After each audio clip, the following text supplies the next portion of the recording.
In 1295, the French royal court, the epicenter of European power and sophisticated intrigue, welcomed the birth of Princess Isabella. Her destiny was standard for a king's daughter to become a pawn in the great game of politics. But could anyone have foreseen then that this girl would one day become a player herself, with crowns and lives as her stakes? Her father was King Philip IV, nicknamed the Fair, a monarch whose name was associated less with handsome features and more with ice-cold cruelty and political cynicism. The atmosphere of his court was not a magical fairy tale for the young princess, but a harsh school of survival. Here, in the shadow of the Louvre's Gothic arches, she watched her father crush the powerful Knights Templar, learning the most important lesson. In the struggle for power, there are no forbidden moves, and mercy is an unaffordable luxury. Being the youngest of 4 children and the only daughter, Isabella paradoxically enjoyed more freedom than her older heir-apparent brothers. This allowed her independent and firm character to form. However, this freedom was relative. She received an education brilliant for her time, fluent in Latin and French, and also, fatefully, in English. Each lesson was just another step toward her predetermined future to become an instrument of French diplomacy through a dynastic marriage. Even then, contemporaries noticed in her a potent mix of her parents' traits. Princess Isabella possessed her mother's beauty and her father's iron will, a combination beautiful but dangerous. Perceptively noted the chronicler Jean de Saint-Victor, could this beauty become a weapon, and this will a battering ram capable of breaking through the walls of another kingdom? Philip IV prepared his daughter as a perfect political tool, beautiful, intelligent, and, if necessary, ruthless. In 1308, this carefully honed blade was aimed at England to seal a peace with a dynastic union. No one at the French court suspected that, along with the young princess, the future she-wolf of France would set foot on English soil, whose true destiny was not to forge alliances, but to shatter them to their very foundations. Her childhood was over. History was beginning. January 25, 1308. In Boulogne, on French soil, the fates of 2 crowns are joined. 12-year-old Isabella, the living embodiment of the Treaty of Paris, becomes Queen of England, wife of the 24-year-old Edward II. This marriage was meant to be the foundation of a lasting peace, a guarantee of stability for 2 perpetually warring powers. With a huge dowry of 4,000 livres and the interests of 2 great monarchies sealing the union, what could possibly go wrong? The first ominous signs appeared before the wedding candles had even burned down. At the celebratory feast, it became clear that the young king's attention was not on his young and beautiful wife. All his thoughts, glances, and words were directed at another man, his friend, Piers Gaveston. This affection went far beyond ordinary friendship. The gifts presented to Gaveston in honor of the royal wedding were more expensive and lavish than those received by the bride herself. For a court that lived by symbols and signs, this was not just a breach of tact. It was a public insult. The humiliation continued in England. During the coronation banquet, when all eyes were on the new royal couple, Edward openly ignored Isabella. He constantly whispered with Gaveston, laughed at his jokes, demonstratively showing who truly held the first place in his heart. The young queen, raised in the strict etiquette of the French court, found herself at the center of a humiliating spectacle, where she was assigned the role of a beautiful but unnecessary decoration. A chronicler aptly captured this depressing scene in his records. The young queen was as beautiful as the morning star, but the king had eyes only for his Gaveston. Thus, a marriage that should have been a diplomatic triumph turned into Isabella's personal tragedy from its very first hours. She brought peace and a vast fortune to England, but in return received only cold neglect and the shadow of a favorite that would now haunt her everywhere. The foundation of this union cracked on the very day it was laid. For the young Isabella, the English court was not just foreign, it was hostile. The place beside the king, rightfully hers, was ostentatiously occupied. Piers Gaveston was not just a friend or advisor. He was Edward II's shadow, his second self. As a sign of his boundless affection, the king bestowed upon his favorite the title of Earl of Cornwall, an honor traditionally reserved only for members of the royal family. Gaveston lived in the palace like a second monarch, wearing royal robes and jewels meant for official ceremonies, as if trying on a role for which he was not born. But the Queen's humiliation was only part of the overall picture.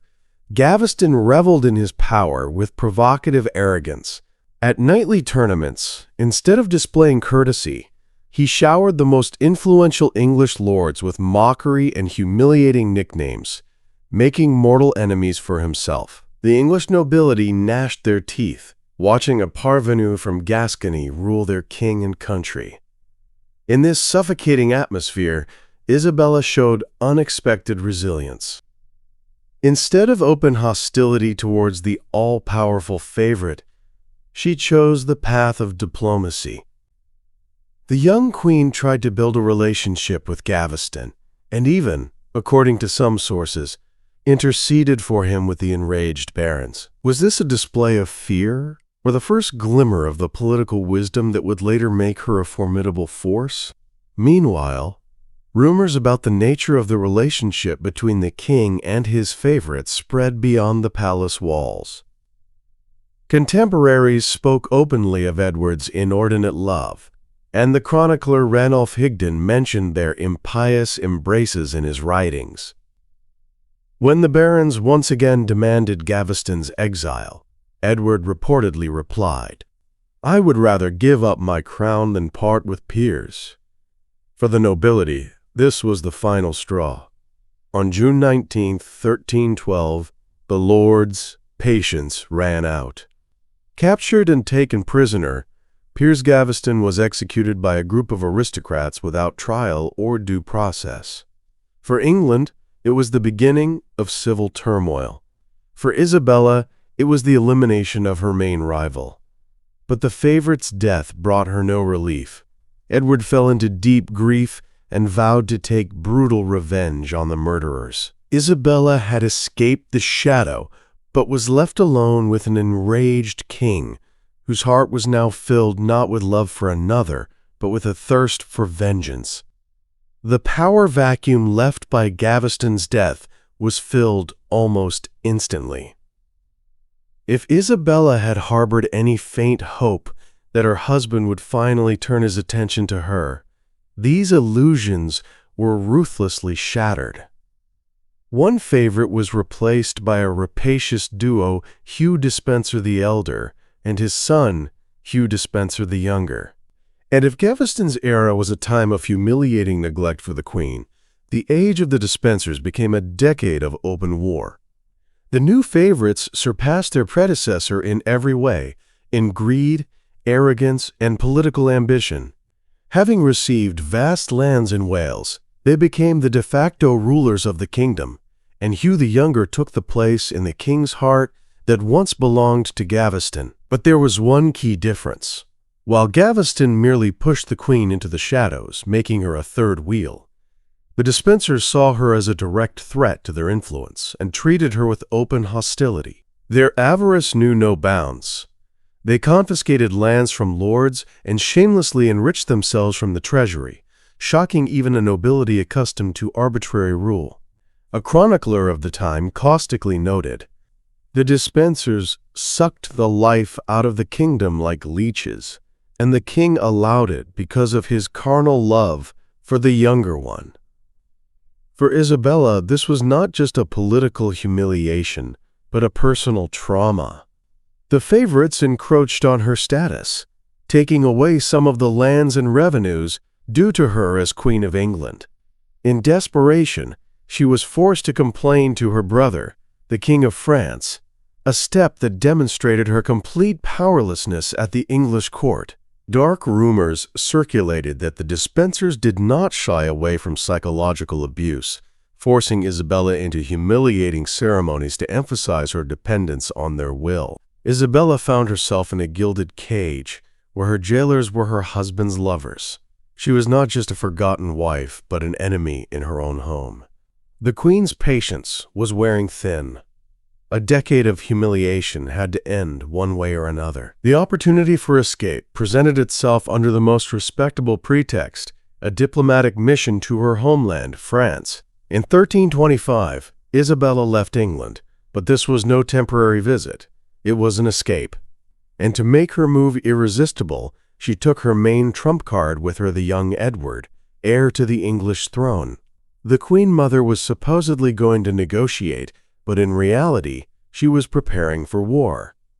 In Paris, an ally was already waiting for her. Not just a sympathetic aristocrat, but a man whose hatred for the regime of Edward and the Despensers was as strong as her own. Roger Mortimer, a powerful Welsh lord who had made a daring escape from the Tower of London 2 years earlier, had found refuge at the French court. The meeting of these two exiles, a humiliated queen and a disgraced baron, became the point of no return.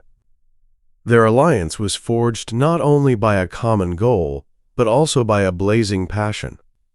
Isabella, whose married life had been poisoned by her husband's favorites, found in Mortimer both a lover and a comrade in arms. Their relationship, which they saw no need to hide, shocked contemporaries and gave her enemies cause to accuse the Queen of open adultery. But she no longer cared. She had crossed her Rubicon.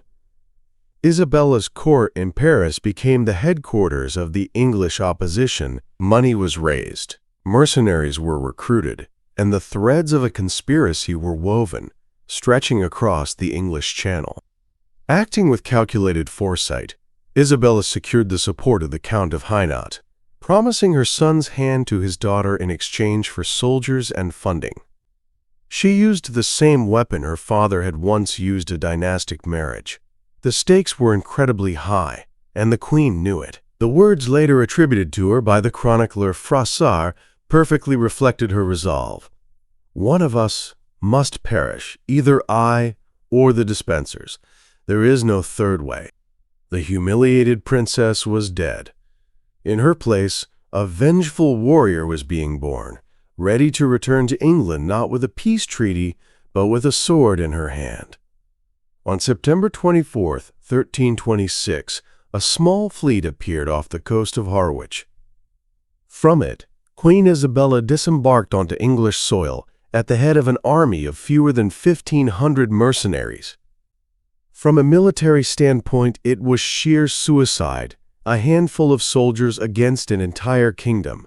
But Isabella was betting not on the force of arms, but on the power of the hatred that all of England felt for the ruling regime, and she did not miscalculate. Her invasion turned into a triumphal march. The country, it seemed, had been waiting for her. Isabella proved herself a brilliant strategist, choosing the tactics not of a conqueror, but of a liberator. She had come not to seize the throne, but to save England from the tyranny of the Despensers. This message found an immediate response. Cities opened their gates to her without a fight, and lords with their retinues defected to her side in droves. The people, exhausted by the extortions and abuses of the favorites, saw their queen as a savior and an avenger. The resistance of Edward II's army was broken almost without a battle. The reckoning for those who had humiliated the queen and plundered the country for years was swift and merciless. Hugh Despenser the Elder, captured in Bristol, was executed without delay, hanged like a common criminal. But for his son, Hugh the Younger, the main author of her suffering, a special fate was reserved. After a futile attempt to flee, he was captured and subjected to a gruesome, exemplary execution.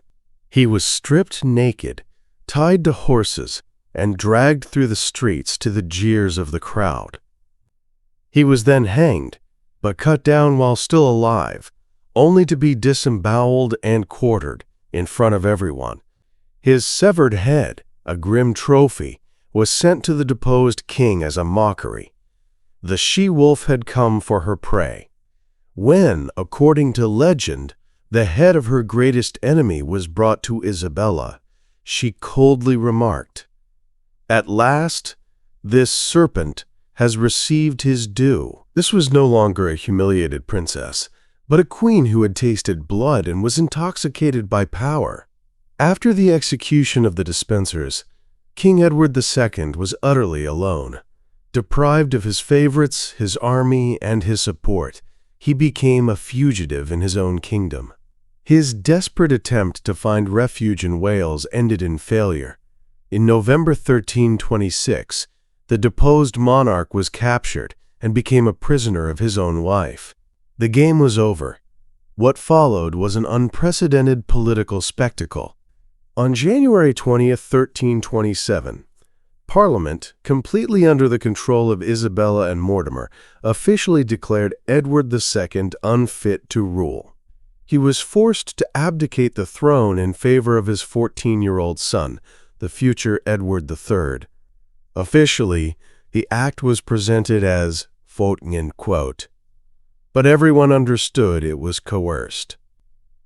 The abdication document dryly stated, "Edward, unworthy to wear the crown, transfers all rights to his son Edward. May he be a better king." At the moment her husband signed his humiliation, Isabella was ascending to the pinnacle of power. She became regent for her young son, effectively the first female ruler of England since the Norman conquest. Together with her lover, Roger Mortimer, she held all the power in her hands. Behind the official procedure lay a personal drama. According to accounts, Edward II did not hide his tears during the abdication and begged his captors to let him retire to a monastery to end his days in prayer. But Isabella showed icy resolve. She had learned her father's lessons too well. A living king, even in a monk's habit, always remains a symbol and a potential threat. His request was denied. The news of a divinely anointed king being overthrown by his own wife sent shockwaves through the courts of Europe. The very act of a queen raising her hand against her husband and king shattered the foundations of the world order and feudal hierarchy. Isabella had won a complete victory, but now she faced the most difficult and dangerous question: what to do with a captive king whose mere existence challenged her authority. A captive king is a living threat, a ticking bomb at the foundation of the new power. As long as Edward II was alive, he remained a banner for any rebellion, a symbol that Isabella and Mortimer's enemies could use at any moment. Therefore, when news of his death arrived on September 21st, 1327, from Berkeley Castle, where the deposed monarch was held under the guard of Mortimer's men, few were surprised. The official cause was a sudden illness. But England did not believe this convenient story. Monstrous rumors soon began to spread across the country, later put into words by the chronicler Geoffrey Baker. His version has gone down in history as one of the most horrific episodes of the Middle Ages. Edward was allegedly murdered by having a red-hot poker inserted into his anus. This was not just an execution, but a diabolical act of symbolism, a cruel revenge for his homosexuality, and, at the same time, a cunning method that left no external marks of violence on the body. How true is this blood-curdling story? Historians still debate it. Alternative versions exist. The king could have been simply suffocated or poisoned. Some more romantically inclined researchers even suggest that Edward secretly escaped and ended his days as a hermit in Europe. But regardless of the method, the motive for the murder was clear and utterly cynical: It was a political necessity. Edward's death solved the problem of his possible restoration to the throne once and for all. What was Isabella's own role in this dark affair? Did she give a direct order, or did she simply allow the inevitable to happen by not forbidding the murder? There is no definitive answer, but most historians agree. She was complicit in planning her husband's death. Legend has it that the king's screams were heard for many miles around the castle on that terrible night. And when Isabella was told the news, she allegedly exclaimed, "Now I am finally free." Free from her husband, but forever bound to his death. The king's death at Berkeley Castle unshackled Isabella. Now that the last threat was eliminated, a time of absolute power began for the Queen Regent and her favorite, Roger Mortimer. For 3 years, they ruled England like an uncrowned royal couple, reveling in a triumph that they believed would last forever. It would seem they should have learned a lesson from the fate of their predecessors, whose greed and arrogance had led them to the block. But history repeated itself with frightening accuracy. Roger Mortimer, now Earl of March and holder of vast estates, began to repeat all the mistakes of the hated Despensers. He ruthlessly eliminated political opponents, confiscated their lands, and appointed his relatives to key positions. The English lords who had helped him rise to power watched with growing anger as the upstart lover behaved like a king in his own right. Isabella, intoxicated by victory, was not far behind her favorite. Her court was astonishingly extravagant, with contemporaries comparing its lavishness to the most splendid courts in Europe. Huge sums from the depleted treasury were spent on luxurious outfits, jewels, and endless entertainments. The symbol of her boundless ambition was an order for a personal crown, richer and more magnificent than those of previous monarchs, a bold gesture that did not go unnoticed. Those who had once hailed Isabella as a liberator now watched the new, quote, French tyranny with a dull roar of discontent. Dissatisfaction was brewing and spilling into anonymous chronicles. The Queen Mother rules more harshly than any king, and her lover plunders the country worse than any robber, wrote one chronicler, expressing the general sentiment. In the 3 years of their rule, the euphoria of being rid of the Despensers had turned into bitter disappointment. The liberators had become tyrants themselves. The foundation of their power, built on popular support, was cracking under the weight of their own greed and arrogance. Their fall was only a matter of time. Power seized through blood and betrayal is seldom long-lasting. While Isabella and Mortimer reveled in their triumph, a force they had criminally neglected was maturing in the shadow of their throne, their own king. At 18, Edward III was the true grandson of his grandfather, Philip the Fair, calculating, decisive, and cool-headed. He had long bided his time, watching his mother and her lover repeat all the mistakes of the deposed regime, and patiently planned his escape from their humiliating guardianship. The denouement came on the night of October 19, 1330, at Nottingham Castle. This was no baronial rebellion, but a bold and precise palace coup. The king's guards, led by the young monarch, burst into Mortimer's chambers through a secret passage, catching the all-powerful favorite completely by surprise. The power that had seemed unshakable collapsed in an instant. In desperation, Isabella, forgetting her royal dignity, rushed to her son with a plea. "Fair son, have pity on the noble Mortimer." But it was too late. Edward III acted with icy resolve. Mortimer's fate was decided with the same ruthless speed with which he himself had dealt with his enemies. On November 29, 1330, he was hanged at Tyburn like a common traitor, without a trial. The cruel irony was that he was executed in exactly the same manner as he had once executed the Despensers. As for Isabella, a bitter mercy awaited her. Edward could not bring himself to raise a hand against his own mother. She was stripped of all political power and effectively placed under house arrest, but her life and some of her lands were spared. "My mother has committed a great sin against my father and against England, but she remains my mother," the young king explained his decision. The era of the she-wolf of France was over. The son had avenged his father by overthrowing his own mother. The fall from the pinnacle of power was swift, and the oblivion that followed was long. For nearly 3 decades, until her death on August 22, 1358, Isabella of France lived at Castle Rising in Norfolk. It was not a prison in the conventional sense. The former queen received a handsome allowance and lived in comfort, but it was a gilded cage from which she, who had once decided the fate of England, was completely cut off from the world of high politics.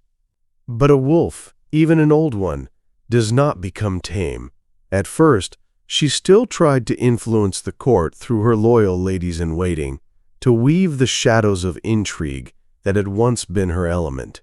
However, her son, King Edward III, who had inherited her political acumen, decisively crushed all these attempts. He visited his mother occasionally, maintaining the semblance of filial duty, but their relationship remained cold to the very end.